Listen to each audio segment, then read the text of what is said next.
It is a dangerously cold one in the Midwest and especially here in the Northeast. We want you to look at this shot of frozen floodwaters in Duxbury, Massachusetts. Not far away near Boston, we have the Charles River, which is frozen over as well. And then to the south, the Schuylkill River near Philly, also iced over. And in South Carolina, check out this guy drinking beer on his above-ground pool. This situation, though, is not a joke, although I love this picture. This morning, wind chills in some spots could be negative 30 or 40 degrees, which can produce frostbite in as little as 10 minutes. That's reason number 3,000,001 to stay inside and not go outside. Here in New York City, Sunday is forecast to be the 13th straight day below freezing. That's the longest stretch in nearly 57 years. So the big question, when will we get relief? So let's start things off with Rob.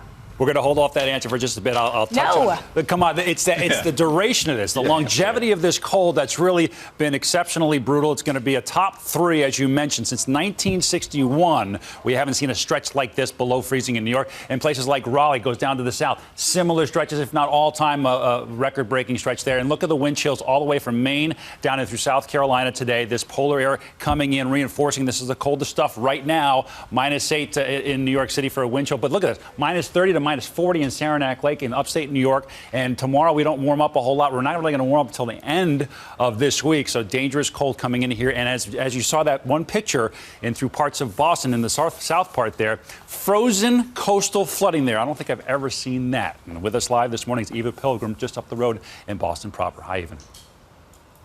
Hey, Rob, it is frigid here. Right now, it feels like 15 below zero, and this cold weather just adding insult to injury. Much of the East Coast still recovering from that winter storm. Many airports struggling to get back to normal. This morning, some calling it chaos. Passengers stranded inside terminals and on tarmacs at JFK in New York. Weary travelers waiting for hours overnight to deplane. On the tarmac, we've now entered hour 6. Inside, huge crowds. Airports across the U.S. struggling to recover from the East Coast storm. It's got to be a lot of snow to close an airport down. In Charleston, South Carolina, airport officials shutting it down for lack of snow removal equipment. We're not equipped like you would be, say, in Boston. You know, we expect this kind of weather maybe once every 10 years. On the ground, residents assessing the damage. That was the water line. The white? Yeah. Oh. Yeah, so that's how high the water was back here. In Massachusetts, storm surge adding insult to injury, cascading on the streets and into basements. Officials now saying this was the highest tide ever recorded in Boston. If anyone wants to question global warming, just see where the flood zones are. Those zones didn't flood 30 years ago. The Charles River, now a frozen blanket of snow and ice. In Winthrop, Massachusetts, cars in driveways destroyed. You can get in the back. Crews racing to clear roads, trying to figure out what to do with all that snow. Where do you put it? So we're going to do some removal operations with our snowblower. You can only plow so much. The storm taking at least 8 lives. In Long Island, 2 dead after cleaning up snow.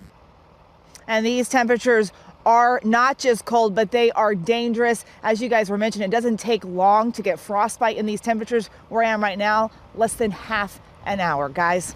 Oh, it's so cold outside. And Eva, thank you. Hi, everyone. George Stephanopoulos here. Thanks for checking out the ABC News YouTube channel. If you'd like to get more videos, show highlights, and watch live event coverage, click on the right over here to subscribe to our channel. And don't forget to download the ABC News app for breaking news alerts. Thanks for watching.